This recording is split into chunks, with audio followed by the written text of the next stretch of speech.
Hi, this is the discussion topics that we're going with the corporate tax timeline, and then we're also be going through the background regarding this SBR, some of the general rules and features.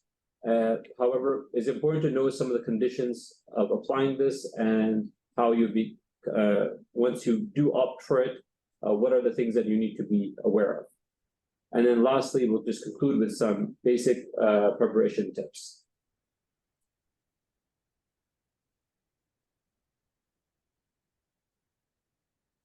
Okay, all right, good.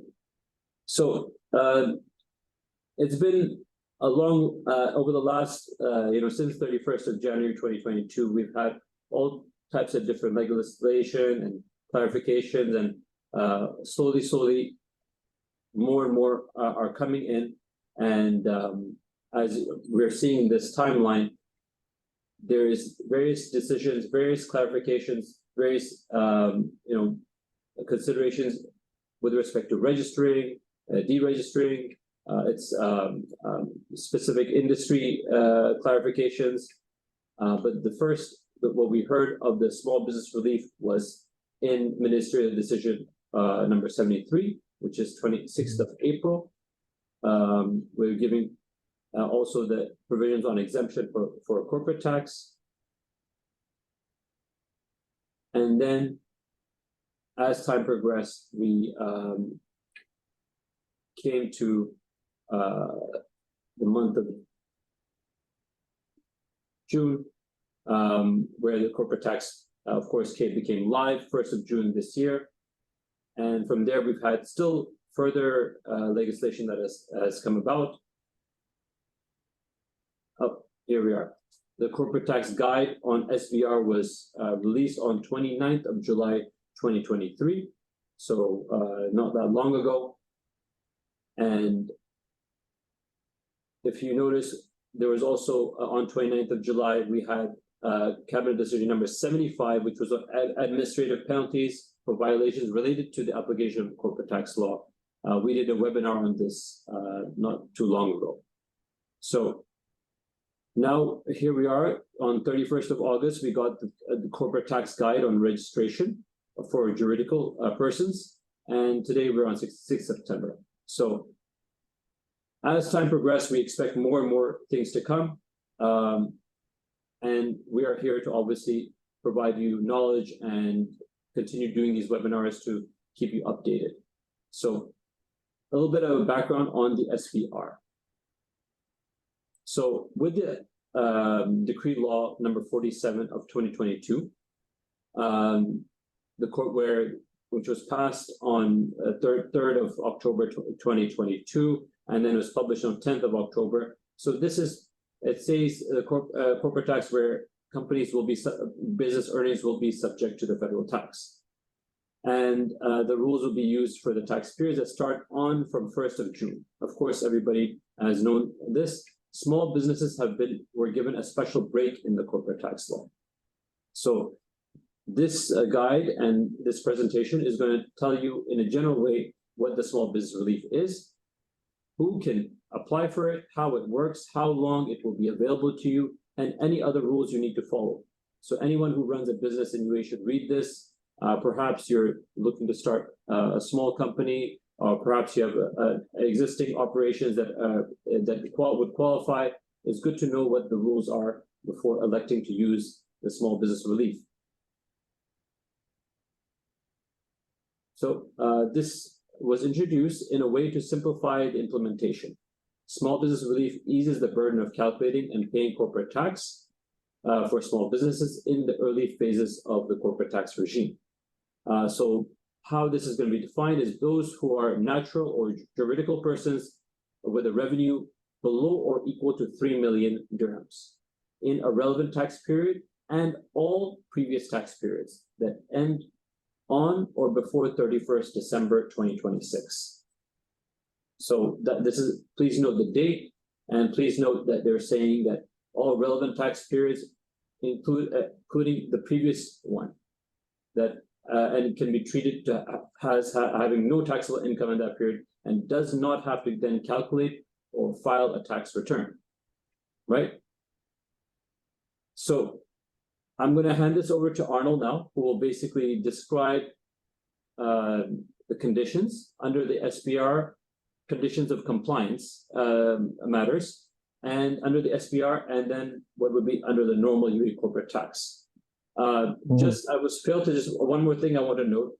We will be taking questions at the end of the webinar. So if you have any questions regarding corporate tax, regarding the matter that the subject we're going over today, or you have something else, we will take it up at the end, and you can put it in the chat box, and we will take it up at the end if we have time. Yes, Arnold. Okay, thank you, Mr. Zahir. Just a quick background on our previous webinars. Okay, I think Mr. Zahir has shown us the timeline wherein we have noted that there's what we call a ministerial decision number 73, okay, of 2023, which also pertains to the same topic, small business relief. Okay, so what's the difference between that one and our topic today? So just a background of what we have done before, going back to that particular cabinet decision, they have mentioned, okay, in that decision, they mentioned about the threshold, okay, the revenue of 3 million dirhams, okay, so that is very relevant, okay, and at the same time, they have also mentioned the period wherein it is eligible, that is June 1, 2023 to 31 December 2026. They have also mentioned about who are eligible, okay, and at the same time, one of the most important fact of that particular decision is related to artificial segregation of the businesses. Okay, so those are has been discussed, okay, in that particular decision. And also, I also remember at that time, we have several examples that we have noted on how is artificial segregation of the business will be violated because there's what we call an important rule that is a anti-abuse law that is in place, okay, in order for you to eligible for the small business relief. So in this case, it is also mentioned that in case that companies are trying to avail the small business relief and they wanted to manipulate the revenue, okay, to meet the requirements of the million, okay, that is not allowed, okay. So, okay, now the importance of this particular webinar is go through in detail, okay. So the guideline is a more detailed disclosure on what is the SBR is all about, okay, eligibility, conditions, okay. So some examples, okay, so bear with us, this is very important, okay. So those are the difference between the Ministerial Decision number 73 of 2023 and of course our topic today. So as Mrs. Zaire has mentioned, the topic today is the guideline, okay, which is issued by the FTA itself. Okay, so about our okay, so people will be registering for regular corporate income tax, and some of them will be availing the small business relief. So we have to see the difference on how does it what's the difference between companies who have elected the small business relief and those will fall on the category of normal corporate income tax. So what about registration? Okay, so let's see. So under the small business relief, you are actually required to register for the corporate tax, and at the same time, you're also required to register first, okay, under the normal UAE corporate tax. For example, if your previous taxable period is exceeding 3 million, okay, so you have to register for corporate tax, but you will not be eligible for small business relief. Okay, in order for you to avail the SBR, first you have to register. So this is a very important point, okay, wherein because people have the impression before that you don't need to register. Okay, so obviously that is not true. Okay, what about requirement when it comes to the filing of the tax return? Okay, so in this way, there's what we call, we found out that there's two types of return. Okay, one is the full tax return. Okay, which the normal companies that is registered for the normal corporate income tax. Okay, they will be filing what we call a full tax return. So based on our assumption, this is very detailed return. Okay, and then as per the SBR, okay, they are not required to fill this full tax return because they have their own return. Okay, so for the SBR, we call it simplified tax return. Okay, so there will be some they're gonna asking some information. Okay, but obviously this is less information than the full tax return. Okay, so if maybe if you have some question on what kind of return we are expecting, we have to inform you guys that we haven't seen the actual format of the return. Okay, so it will come to us maybe later on. So I think everyone is excited to see how does the return will look like. What about calculation of taxable income? Okay, so under the normal UAE corporate tax, okay, of course you have to determine the taxable income. So what does it mean? It means that you will be computing your accounting income as per the IFRS, okay, and then make adjustment in order for you to make to reach the taxable income. So when you're computing the taxable income, of course there are many adjustments to consider. Okay. However, when it comes to companies that elect to be subjected to the SBR, you will not do those adjustments. Okay. So why is that? Because according to the regulation, if you qualify or elected to SBR and then you meet the condition, the assumption is that you don't have any taxable income. So that's the assumption. So given that fact, it means that you don't have to make adjustment in order for you to convert your accounting income to taxable income. So that's one of the few advantages of being in the SBR. Okay, so it means what? It is a reduction of the tax obligation. Okay, so or the burden when it comes to administration. Okay, what about corporate tax payment? Okay, so under the SBR, of course, being the regulation says that if you qualify, you don't have you're considered to have no taxable income. Therefore, you will not be paying even if your income is or the taxable income is above 375 AED. Okay, because obviously what happened, as we had mentioned, you don't have a taxable income. Okay, therefore, even if you exceeded the threshold, okay, you will not be paying anything. Okay, now under the normal UAE corporate tax, it will be different. No? Okay, so in this case, your income below 375 will be zero rated. In excess of that, you will multiply that to 9%. Okay, so obviously you will be paying some tax liability in this case. Okay, so there are others meeting the conditions. Okay, what about can you accrue or utilize the tax losses for the relevant tax period? Okay, under the SBR, the answer is no. However, if you are registered under the normal corporate tax, yes, you can actually carry forward that one. So, however, we're going to explain this in detail later on with examples. What about excess interest expenditure? Okay, so the same goes, the same rule when it comes to tax losses.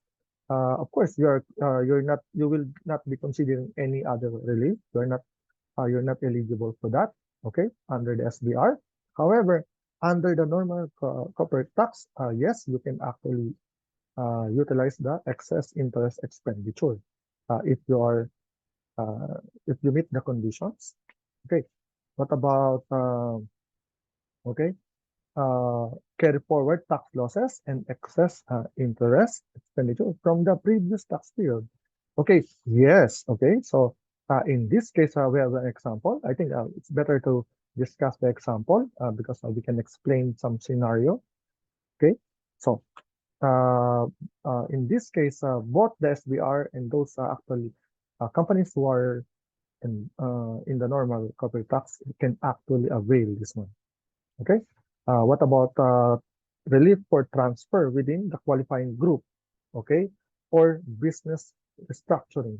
Okay. Under the SBR, no, you cannot avail those relief. Okay. However, if you are actually you're subject to the normal corporate income tax of the UAE, yes, you can actually avail those other relief. Okay. What about must comply with the transfer pricing? Okay, this is also important, which it says that when it comes to the transfer pricing documentation under the SBR, it doesn't apply to you. Okay, so however, under the normal UAE corporate tax, yes, transfer pricing documentation is a requirement. So, just to give you a quick just further explanation on this one. Okay, let me clarify this one, guys, regarding the last item. Okay, it says here for the SBR, only the transfer pricing documentation is not required. Okay, what does it mean? It means only the article number 55 of the corporate tax law. Okay, okay, we have to take note of that. Very important because maybe we will ignore the related party transaction for SBR. Actually, no. Okay. What is not required is only the article number 55. That is a transfer pricing documentation. Okay. But under the SBR, okay, you are still required to comply with article number 34. So what is article number 34? That goes for arm's length transactions. Okay. So that is a related party transaction. So, okay. So remember, article 55 doesn't apply, but article number 34 will apply to the SBR. Okay. Okay. So that's what I'm saying about the, okay. So the last part of this is the article number 34. It applies to SBR. Okay. That goes for the corporate income tax, which is both of them will apply. Yes, Mrs. Zahir? Yes, thank you, Arnold. I think everyone can look at this table and see what sort of compliance requirements would arise if you take the SVR or you're observing the normal UAE corporate tax rules. So this is important as a consideration that those who elect for the SVR have to understand that there are certain reliefs and transfers that they would not be able to get. And of course, but at the same time, they still need to they will still be filing a return, but it's a simplified tax return, so it's something different. So this is the thing. Moving to the next, let's try to. There are some entities that cannot apply the SBR. So in this case, there are two. One is the multinational enterprise group, and second is those businesses that they're in where the business is a qualifying free zone person. So regarding the multinational, well, if you are part of a group of companies that operate in more than one country, and your total consolidated group revenue is more than 3.15 billion dirhams, and of course, you'll be required to prepare a country-by-country report. You cannot be applying the SBR. So this is fairly clear. If you fall into that category, perhaps here your business is below 3 million, but overall as a group, globally, your consolidated revenue is more than 3.15 billion. In that case, you would not be eligible. In the case of the qualifying free zone person, there are some conditions. Of course, if a business is a qualifying free zone person and they are maintaining adequate substance in the UAE, they're deriving qualifying income we discussed that in one of our previous webinars, has not elected to be subject to corporate tax. So if you have, and then then the other thing is you have to comply, you're complying with the arm's length principle and transfer pricing documentation. If you have not breached the de minimis limit, we discussed this in a previous webinar, the de minimis limit, if is breached, then you are no longer a qualifying free zone person. And then you're, of course, preparing audited financials. In that sense, you can then qualify for the SPR. So you've elected to be part of the corporate tax, you're driving qualifying income, you've not reached any de minimis limit, and you're maintaining adequate substance. So these are sort of a company that would have to be careful, see whether you are able to apply the SPR or not.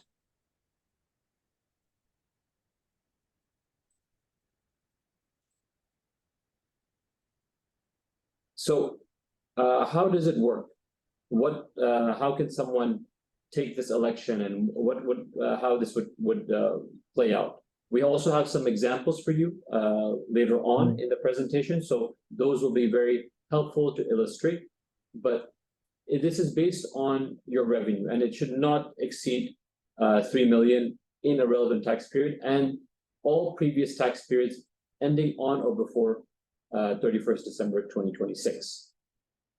So meaning of no taxable income, well, you will not have to calculate your taxable income. You're not required to identify the relevant expenses. And of course, in the end, you do not need to pay the corporate tax. This is basically the relief that you are getting. But what about the tax return? As mentioned by Mr. Arnell, you will be completing a simplified tax return. And what about the transfer pricing documentation? Yes, once you have elected for the SBR relief, you will not be required to maintain the transfer pricing documentation. And what about tax losses? As you would expect, someone who has elected to take the SBR cannot use the corporate tax losses provisions, which is in if they get a provision for a future period where they can reduce their tax liability based on the losses of a previous period.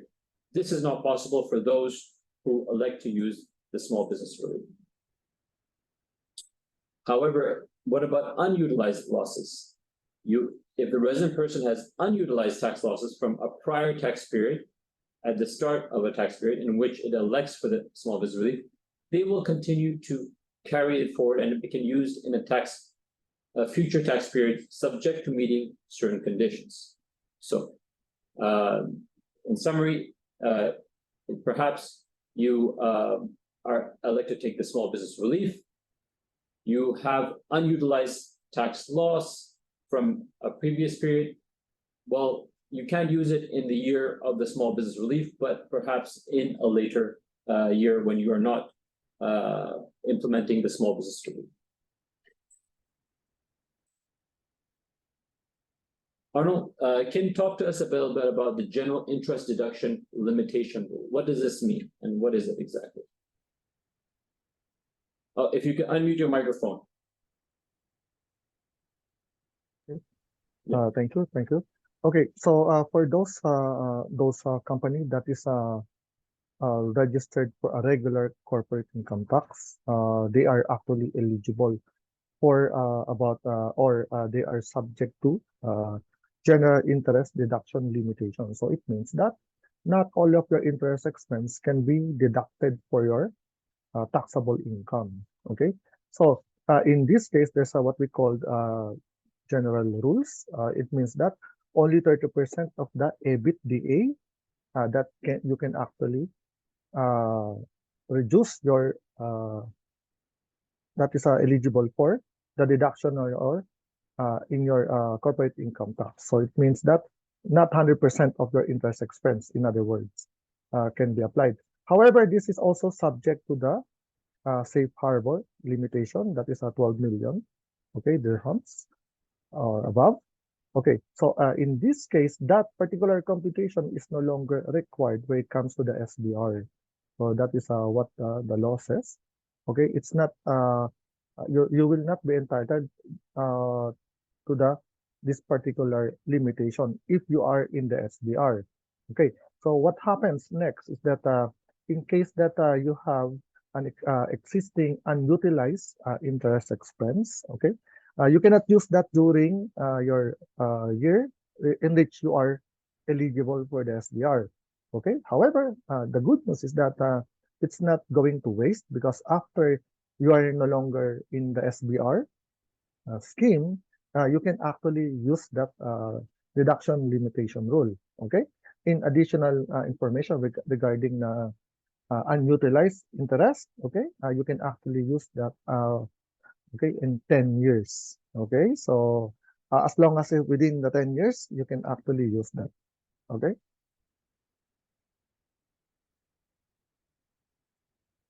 Okay, so what about losses? Okay, so in this case, the same rule applies. Okay, whatever the rules when it comes to the general interest deduction, the same also about the unutilized losses. Okay, while you are in the SBR, of course, you cannot use any unutilized losses. For example, you have a losses in 2024, your first taxable year. Okay, obviously, in this case, you are still not part of the SBR. However, in 2025, okay, suddenly you become positive. Okay, you have a profit. However, and then your revenue is below the 3 million dirhams. Okay, what happens that the losses that you incurred in 2024, okay, you cannot utilize that in 2025 while you are in the SBR. However, after several years, after you're no longer in the SBR, you can actually utilize that again, the losses. Okay. By the way, unlike the reduction limitation of 10 years, when it comes to the losses, that is indefinite. Okay. So other feature, okay. So of course, there are several relief that is available to those registered under normal corporate income tax. Okay, wherein they can actually take that advantage when it comes to two things. Okay, number one, the transfer of asset. Okay, and the business restructuring relief. Okay, so in this case, if you are in the SBR, okay, definitely these two relief, okay, will not be applied to you, because obviously, since you are actually considered not having no taxable income, therefore this particular relief is not applicable to you. Okay, but those who are actually in the uh, uh, those registered subject to the normal corporate income tax, they can actually take this relief. Okay, so we're gonna come up with a future webinar on the two subjects. So we have quite a bit of a computation that we have to do, and also we're gonna explain how does it works. So we're gonna explain that in the future webinar that we're gonna do. Okay, what about exempt income? Of course, since you are considered not having taxable income, therefore exemption adjustment on the income will no longer be applied to those companies who are involved or in the SBR relief. Okay, so there are several exempt income that is removed from your accounting profit to arrive at your taxable income. Okay. Okay, so we're gonna go to the next topic.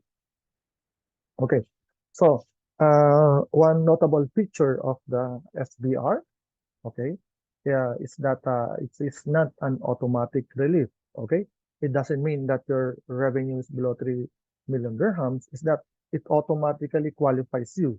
No, it is an election, by the way. So in this case, the first step that you have to do is to register. Okay, if you are not registered, then you cannot apply for the SBR in this case.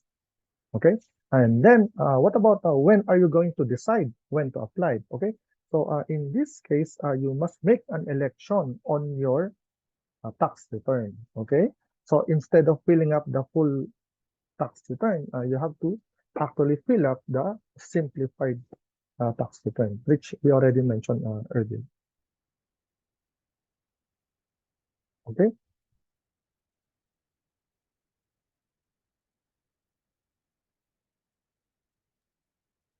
Yes, thank you, Arnold. Now we'll just discuss some of the conditions and eligibility requirements for the SBR. We went over some just now, but we'll go over it again and also provide you with some examples of how this will work. Okay. So yes, of course, knowing the conditions are important. So you should understand the criteria such that you don't incorrectly apply it to yourself or you assume that you qualify for this relief. And of course, if you falsely claim because you're not sure, you might face penalty or repercussions for non-compliance. So just be aware of these things ahead of time and be very clear before you go ahead and elect for the SBR. So we have the first example. So tax periods starting 1st June 2023 onwards will qualify for small business relief. And the small business relief will be granted for tax periods ending before or on 31st December 2026.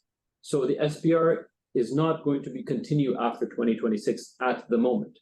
So it will end. The relief can only be applied for periods up to 31st December 2026, and the revenue in which all prior tax periods was less than 3 million. So we're going to give you an example over here to illustrate. I think with these examples, you'll have an idea of how this works. So we have an example of Mr. Ali, who operates a business in the UAE and has a taxable income of 2.5 million dirhams during the year ended 31st December 2025. And his first taxable year and profit of 500,000. So I'm sure some of you guys already try to start solving this. Now, what would happen in this example? Try to get the timeline running. So the timeline is 1st of June, CT law becomes effective. 2024, end of financial year 2024. It is not applicable right now. The SBR is not applicable at the moment. Because, why? Because in the previous year, it was not being applied. That was 2023. What we have discussed is it has to be also the prior period. So Mr. Ali, at the end of 31st December 2025, is now eligible to avail the SBR. If he meets all conditions and before 30th December, and elects before 30th of September 2026, which is of course the deadline for filing and paying your corporate tax, then he will not have to pay any corporate tax. Arnold, did you want to share anything else regarding this example? If you unmute your microphone, please. Yeah, in our example here is that the assumption is that Mr. Ali started the business only on 31 on the year 2025. So in this case, so just as Mr. Zahir has mentioned, here on when the deadline for him to file the return, if you are actually 31 December, is 9 months after that. So the deadline will be 30 September of 2026. Okay, for the filing of the return for the year ended 31 December 2025. So when filing the return, okay, he has to fill up the simplified version of the tax return in this case. Let's look at another example. Sure.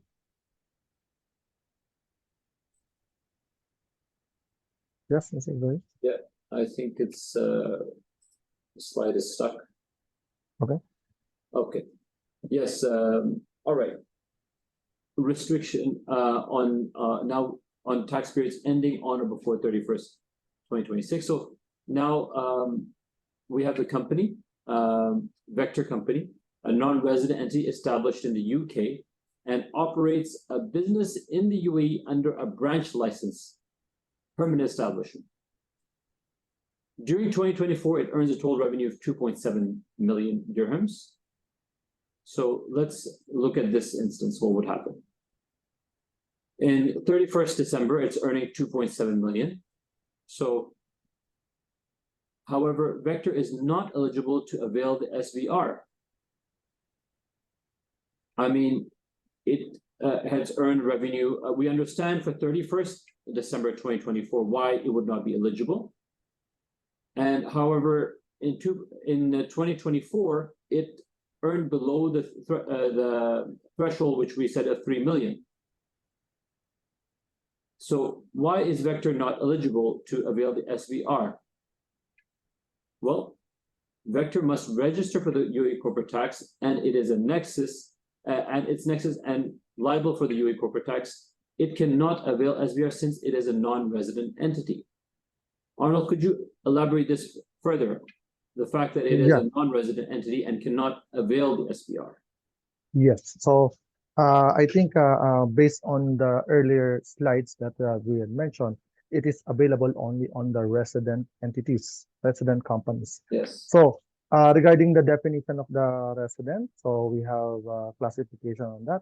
So those companies established in the UAE, okay, or those natural person also considered as a resident, okay, that is earning income on the businesses or business activities in the UAE. And at the same time, there's another form of resident, okay, that is what we call companies established outside the UAE, but effectively managed and controlled in the UAE. Those are the definition. Okay, so under the SBR rule, only those resident entities can actually apply for the SBR. This particular company, Vector Company, although they have a P in the UAE, it's still considered as a non-resident. Therefore, the SBR is not applicable to them in this case. So regardless whether the revenue is below 3 million, okay, they will not qualify for that. Yeah.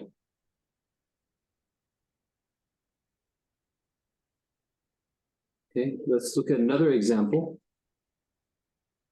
Company B is established in the UAE 1st of January 2025 and operates a business in Dubai. The business has a revenue of 3.5 million dirhams for the year ended 31st, 2025.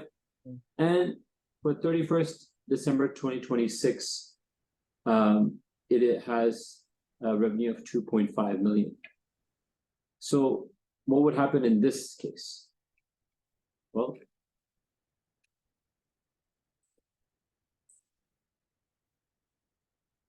First of June, the corporate tax becomes effective. 31st December 2024 is not applicable. I mean, Company B got established on the 1st of January 2025, and they are not eligible to use the SPR in 2025. And the reason is because they have not, they need to have below 3 million also in the prior period. And when we come to 31st December 2026, the Company B is not eligible to avail the SPR.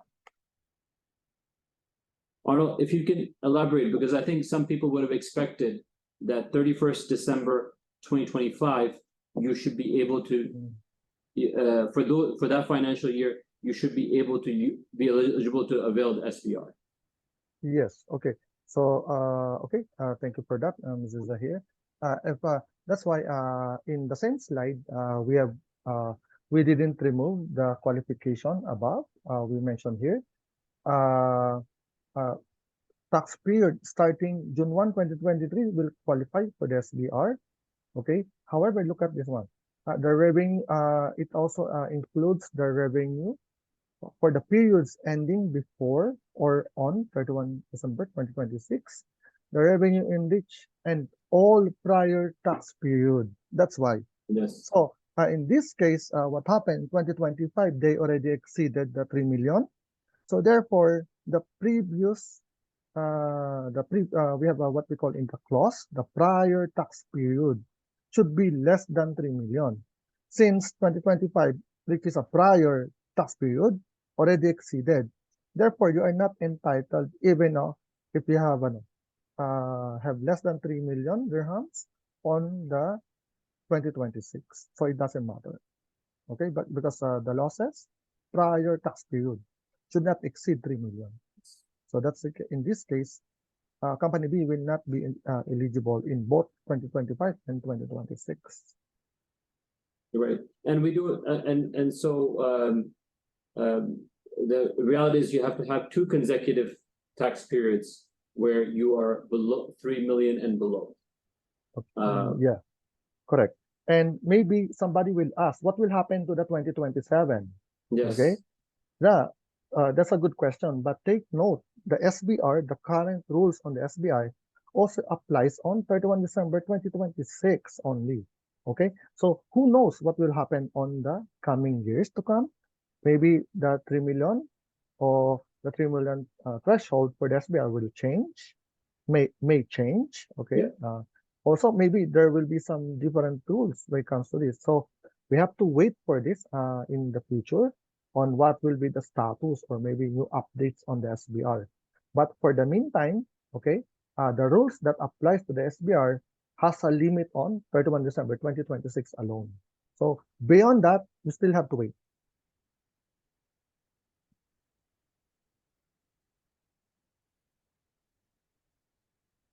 Okay, let's go to the next example. Just trying to move the slide here. All right, we're going to look at some of the other aspects of conditions and eligibility for SBR. Arnold, can you speak to folks about the natural person and then juridical person? Okay, so happy to discuss. Okay, so regarding this one, so we have mentioned first one of the rules of the SBR is a resident person. So one of the resident person that we're talking about is a natural person.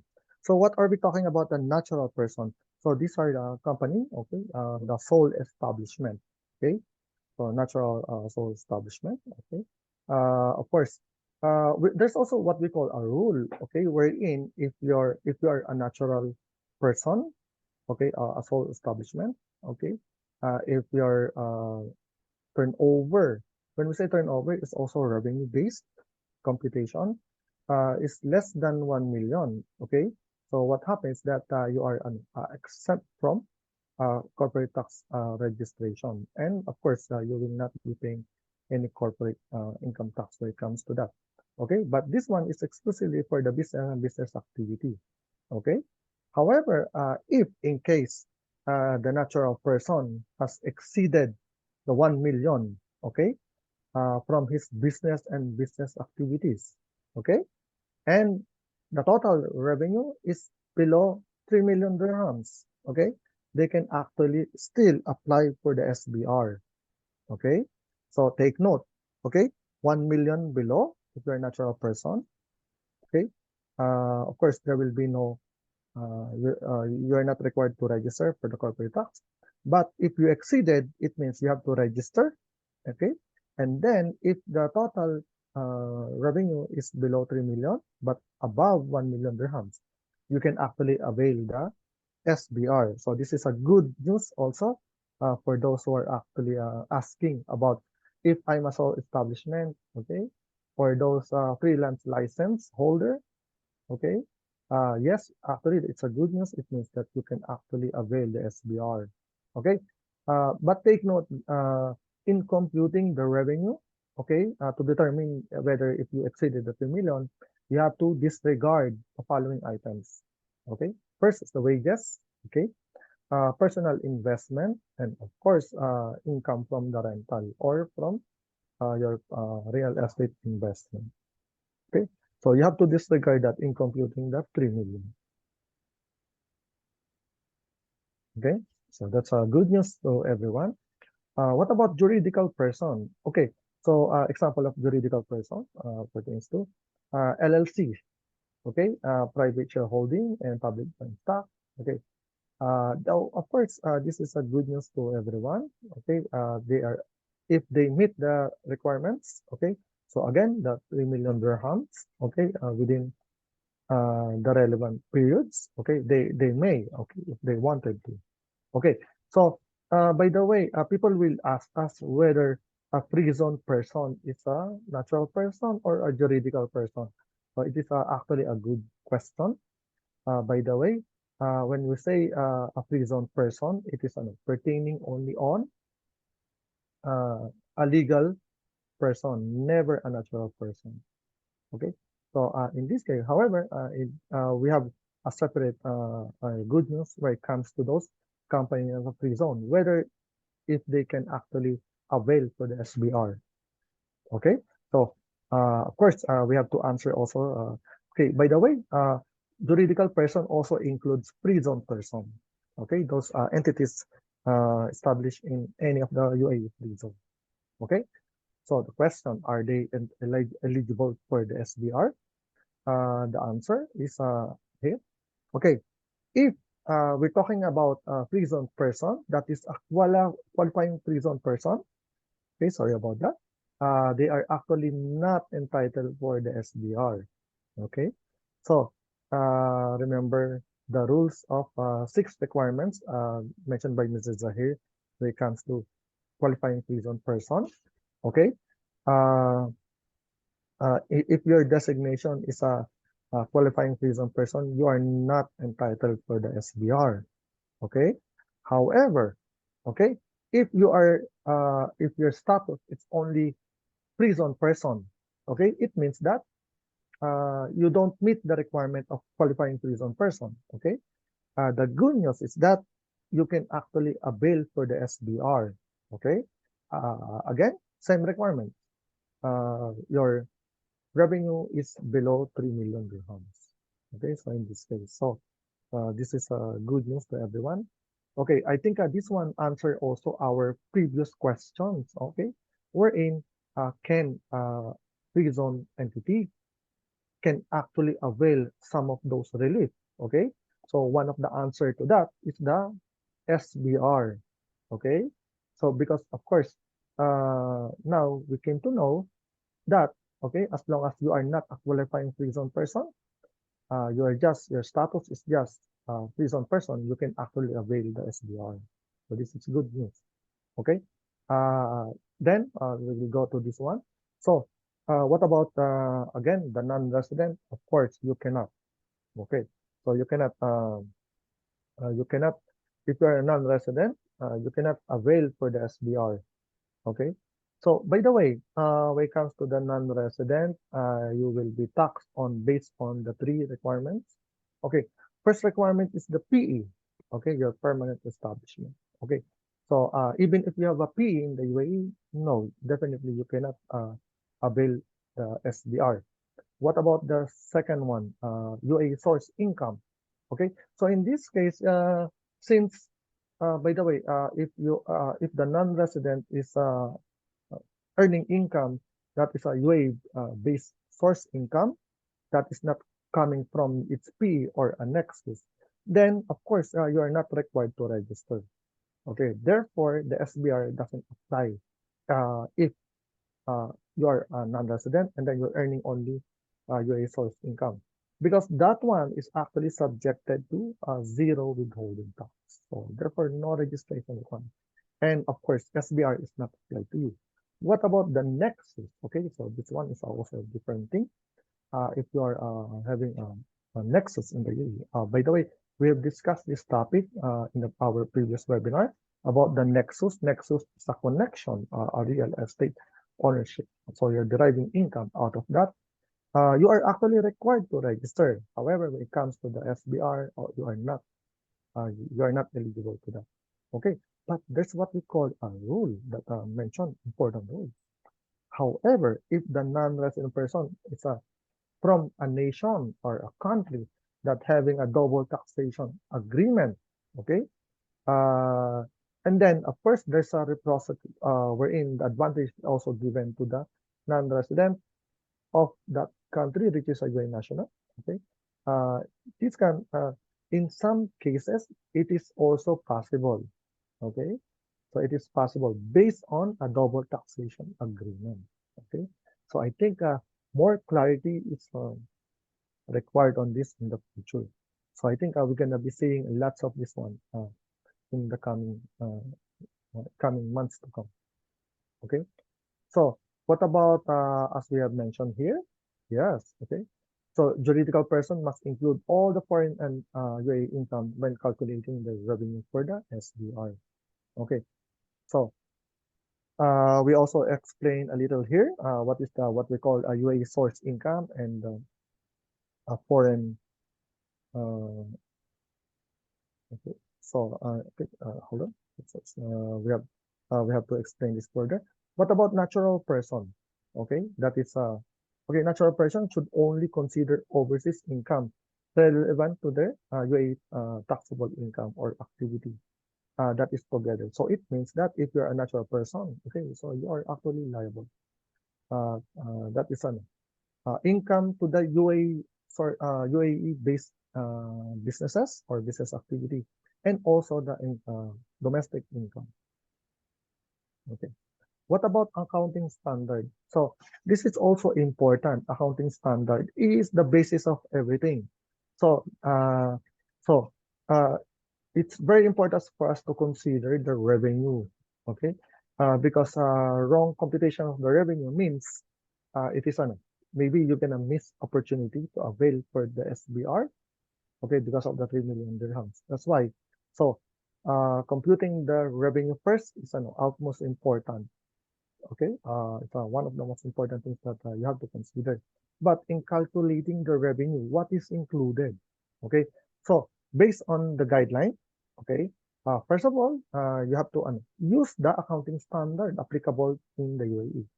So number one is that you can apply for IFRS. Okay, there's a what we call a full IFRS. Okay, if you're okay, if you're in the meantime, if your revenue is above 50 million dirhams or above, you don't have a choice but to use the full IFRS. However, if you are if your revenue is below the 50 million dirhams, okay, for a revenue taxable year, you may apply, okay, the IFRS for SME. Okay, so that is a good news. So of course, everyone knows the difference, no, and the complexity of both the standards. However, good news, both are applicable in the UAE. So, in case that if you want, if your revenue is below 3 million, you can actually use the cash basis accounting. Okay, so those are the things that you can actually apply in computing your revenue. Okay, but take note. We have to tell you what how you're gonna compute the revenue. Okay, so revenue. Okay, for corporate tax purposes, are not only the source of the revenue for the business. It also includes, okay, all the revenue. Okay, so meaning your income from your regular activities and plus the other income. Okay, so revenue should include non-cash revenue also. Okay, in this case, including the barter like that and at the market value.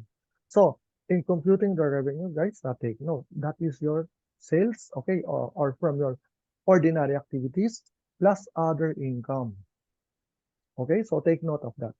So maybe a wrong computation, okay, wrong computation, maybe you are not eligible, okay, because you are not including your other income. But it is clear in the guidelines that you have to include other income. So don't worry, we have some examples to come. Okay, so one of our example here, Company C, LLC, incorporated in the UAE, have a total sales of 1.8 million. Okay, so right from the 1.8 million is coming from its regular activities. Okay, okay, and then at the same time he earned a dividend income of 1.3 million. So the question, is company C eligible to apply for the SBR? Okay, so if in case that you will consider only the sales, okay, you will be wrong, because take note, in computing the revenue, okay, what will happen is that you have to consider the dividend earning. So in this case, company C is not eligible for the SBR because he already exceeded a 3.1 million. Okay, so this is a good revelation for those who are actually interested in applying for the SBR. Okay, take note, sales plus other income. So we have another example here. Okay, okay. Company C, let's change the scenario. Of course, incorporating in the UAE, total sales is 1.8 million. Okay, in 2024. Okay, however, in 2025, its revenue from the sale of goods is 2.5. Okay, and the revenue from the disposal of the shop is 1.5. So, is he entitled for the SBR? Okay, so in this case, he may apply for the 2024. Okay, because he's below the 3 million. Okay, however, during 2025, okay, its revenue is 4 million. Okay, so how did we compute the 4 million? That is 2.5 million from the ordinary sale of goods, from the regular business, and of course for the other income, which is a disposal of the shop. Okay, which is a 1.5. So 2.5 plus 1.5, that is 4 million. That's exceeding 3 million requirement. So therefore, second year, they are not applicable. So they cannot apply for the SBR in 2025. Okay, that also brings us to the conclusion that in 2026, of course, they no longer will be able to avail for the SBR because, again, take note, the losses, the prior taxable years. Okay, so okay. So let's have one more thing about losses. Okay, as we have mentioned before, while you are in the SBR, you cannot avail the losses. So it's better to explain it in an example. Okay, so in this case, company D, published in the UAE, earned a revenue of 3.5 million, okay, and have a losses of 500,000, okay, in 2024. Okay, so take note, in 2024, you cannot avail for the SBR. Why? Because you're already exceeding 3.5. Okay, look at this one. In 2025, the revenue is 1.8. Okay, and the taxable profit is positive 600,000. Okay, so take note, under the normal condition, whatever is your loss in the previous year, you can actually use that to offset if you have a positive income in the succeeding years. Okay, but in this case, since you are okay, okay, so in here, okay, in this case, what will happen is that you cannot offset your revenue or your taxable income from the previous losses because, of course, one thing is that you cannot do that while you are in the SPR. Okay. So in this case, you cannot offset the loss of 2024 in 2025. Okay. What about, let's discuss about the deduction. Okay. So in this case, the deduction, okay. Of course, since you are, as we have mentioned, if you are under the SBR, you are considered to have not having a taxable income. Okay. So in this case, you are disallowed to have any deduction of your expenses under the SBR rules. Okay. Okay. So deduction expenditure rules do not apply to those who elect in the SBR. Okay. So this is pretty straightforward because of course you already qualify for the SBR, therefore you are considering having no taxable income. So therefore, any expenditure, okay, will not apply to the SBR. Okay, Mrs. Zahid? Yes, thank you, Arnold. So just on the last few comments on the conditions and eligibility of the SBR, Of course, if you're electing to take the SBR, then transfer pricing documentation rules do not apply, and as such, you will not have to maintain for that year the transfer pricing documentation. Right. The next one, and tax groups and small business relief. So if you're in a tax group, or you form a tax group with companies based on meeting the conditions to be in a group, it allows these firms to be one taxable person. So a tax group may elect to take the SBR if the revenue is 3 million. A single taxable person applies the revenue threshold for a small business relief as a whole, not to each member. So it won't be if one member is taking the SBR and then the rest of them, they can avail it as well. The whole group is taken as one. So, and of course, if their revenue is 3 million less, then they can apply for the SBR for the whole group. All right, so just some other compliance matters before we move into the Q&A. I see there's some questions that have come in. So other compliance matters with respect to corporate tax. We'll just quickly go over them. There's a requirement to register. Of course, if in order to claim the SBR relief, you must be first registered for the corporate tax. Under the SBR, you're filing a simplified tax return, and you must retain all the relevant documents to support your filings. Documentation, of course, you should is required in the CT law as well as the tax procedures law. You should be required even by the FTA. You should have your financial records, your supporting paperwork, supporting transaction documents there, and that can be checked by the FTA to determine whether it's compliance is being done. Of course, all businesses are different. However, there's the expected records that you should be keeping are bank statements, sales ledgers, invoices, other records of daily earnings such as till rolls, order records and delivery notes, and other relevant business correspondence. And this, of course, can be maintained in electronic format as well.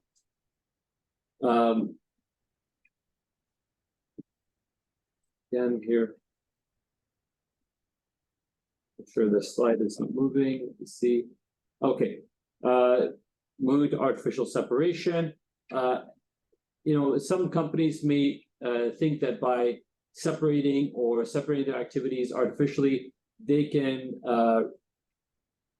as a result, try to avail the small business relief. That is not possible. So there are heavy penalties that will be imposed by anyone that is found guilty of trying to artificially separate its activities in order to qualify for the SBR. So trying to take your business and breaking them up into 4 or 5 entities such that you can then avail the SBR, this will get found out and you will be penalized for it.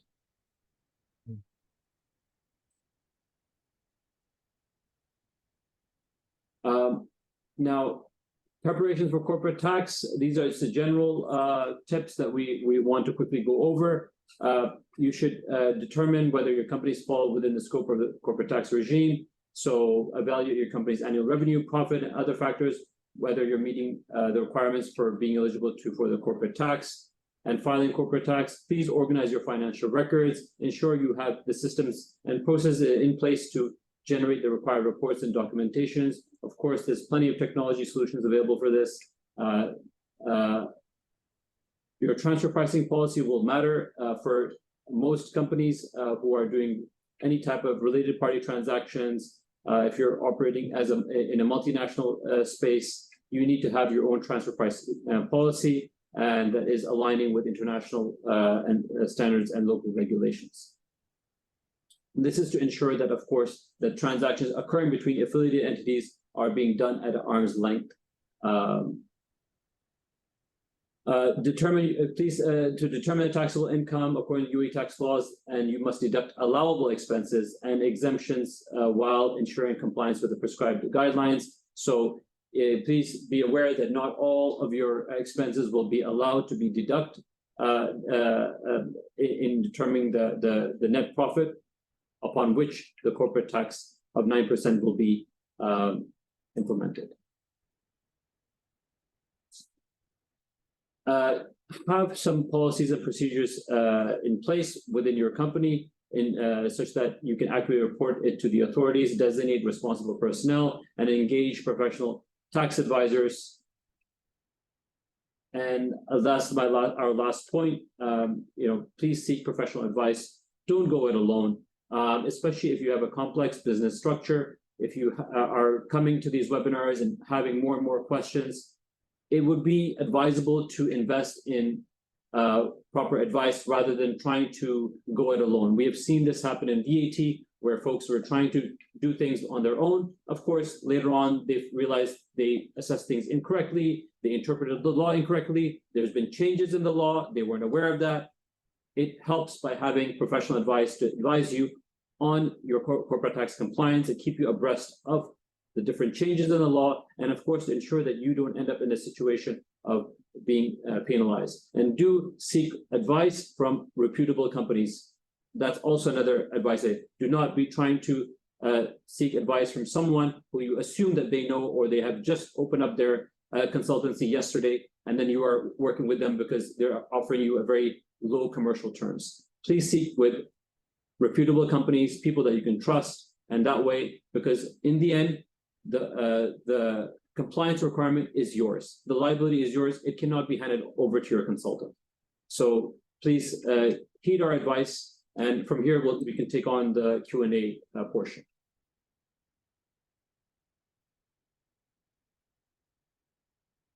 Okay, our first question is from Marjorie Guao. Thanks, Marjorie. Hello, this is not regarding from the topic. For transfer pricing, do we need to separate the report from the company head office and branches, or same report only? So Marjorie is asking whether she can. There will be a separate. The head office has a transfer pricing document. Should we be using the same one? Yeah. So good question. Take note. I think you're looking into the head office.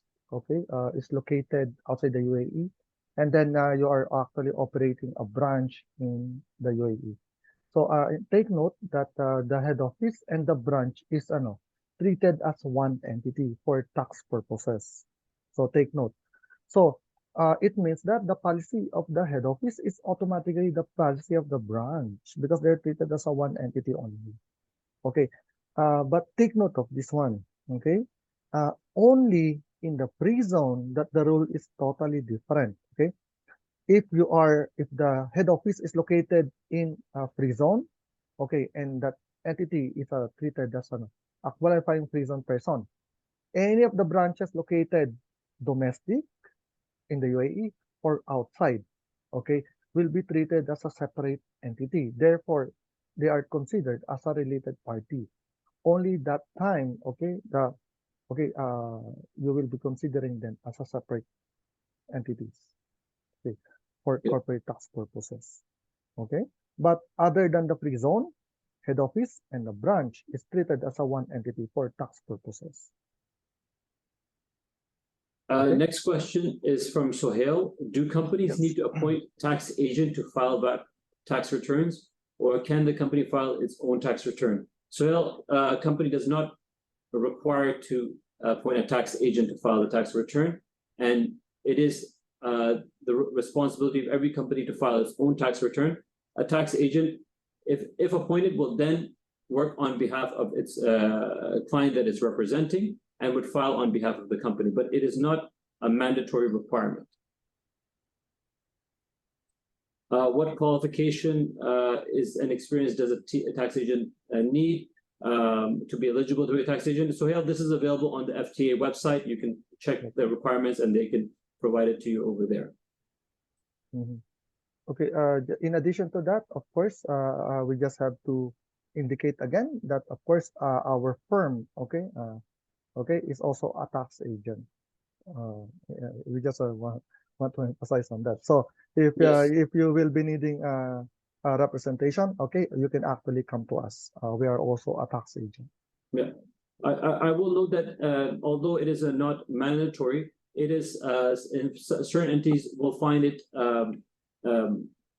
best a good practice to have a tax agent, because it allows them to have someone who is representing them for their compliance matters directly with the FTA, and as such they are responsible for the filing of the returns, compliance matters, appearing in front of the FTA if there's any appeal or any type of dispute resolution that has to be done. So they are then the representative of the company by becoming a tax agent. So if you need that type of assistance, we're happy to support. Clarification about the two last guidelines about the transfer pricing and the arm's length principle. Arnold, maybe I think they're asking the guidelines with respect to transfer pricing for SBR, I assume. Okay, so we already have rules when it comes to transfer pricing. Okay, so first of all, you have to look into the article number 34 for the arm's length transaction, and of course article number 55 when it comes to documentation. When it comes to documentation, we have a local file, of course, and also we have a master file. Okay, so in this case, more clarification when it comes to there's what we call a ministerial decision, or also they have issued that one. So I think you have to look into that one to know more about the details of that. Okay, but one thing we can actually remember, which worth noting for as of now, we're gonna come up with the next webinar when it comes to transfer pricing documentation. But if you are more interested to know about a cabinet decision or a ministerial decision when it comes to this, okay, if your revenue is above 200 million dirhams, you have to maintain both master file and the local file. Okay, so that is one thing that you have to know. Okay, and of course, if you are in a free zone, of course, regardless, you have to maintain. It is applicable to you. Moving to the next question from Princess. After 31st December 2026, there will be no SBR. Princess, we don't know whether the SBR might be extended, whether the threshold might change. Right now, as of what has been published by the FTA, it is only until 31st December 2026. Perhaps later on, they may extend it for another couple of years. They may change the threshold. These type of clarifications or amendments can come. Sohail has asked, how can we get access to the previous webinars? You can check our social media channels and follow us there, and we'll be posting the clips and the recording there. Shabazz has asked a question, what about new companies being registered after 2025 and those companies does not have a revenue of 3 million? Can they benefit from this relief?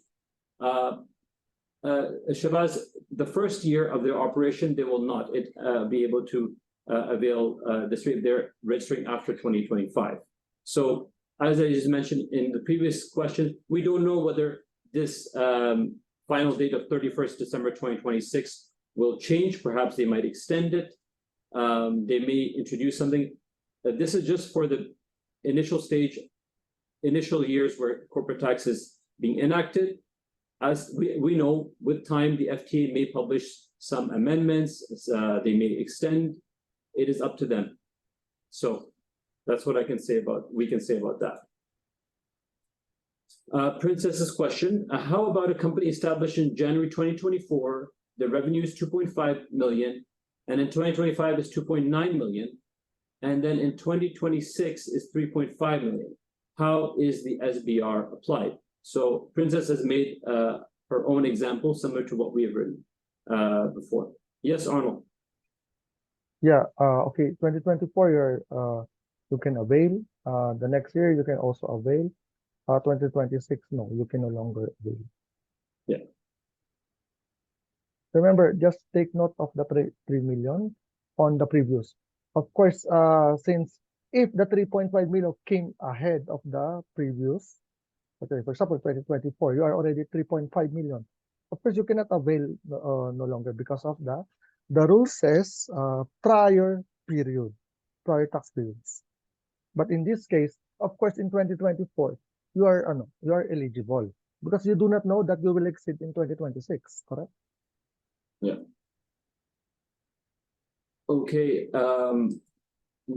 Natural person with less than 1 million revenue, do they need to register for corporate tax? The answer is, yeah, No. go ahead, Arnold.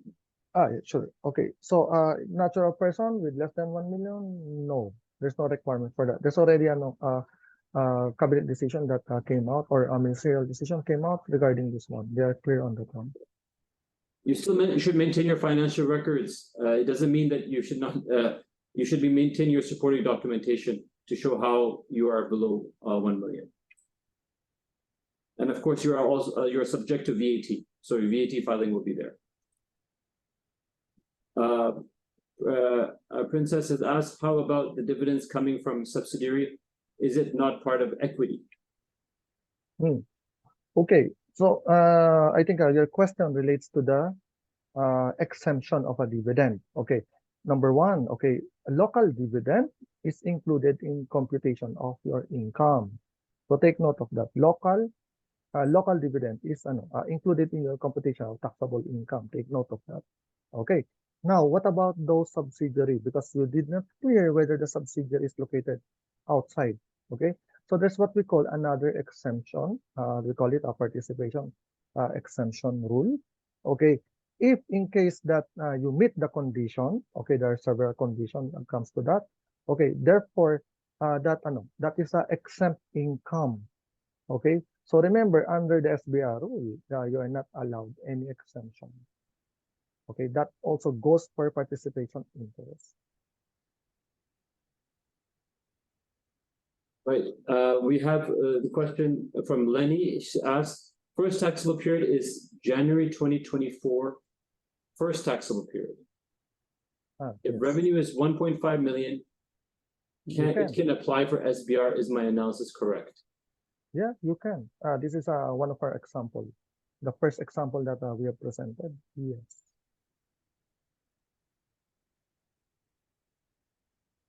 Are employees' bonuses and commissions corporate tax deductible? Yes. Okay. So this one is yes. Okay. So you can it is actually they have defined okay what is included in the remuneration or salary. Okay. So all of these one are included in that one. Okay. So it's very important that we document okay what are included in a remuneration of the employee. Okay, in the coming months to come, especially on your first taxable year. So you have to be sure that you have a certain documentation. Of course, that one will help you to consider, okay, what are to be included in employee remuneration. Okay, so based on this one, of course, it is also included as a deductible expenses. Okay, on your especially on your first taxable years. Okay, subject to the corporate tax. Thank you everyone for joining us. Last comment is that obviously we're presenting this information, sharing it with you, trying to educate you what we understand the laws so far. Please, use this information as you like, but do not think of this as direct consultancy for your organization.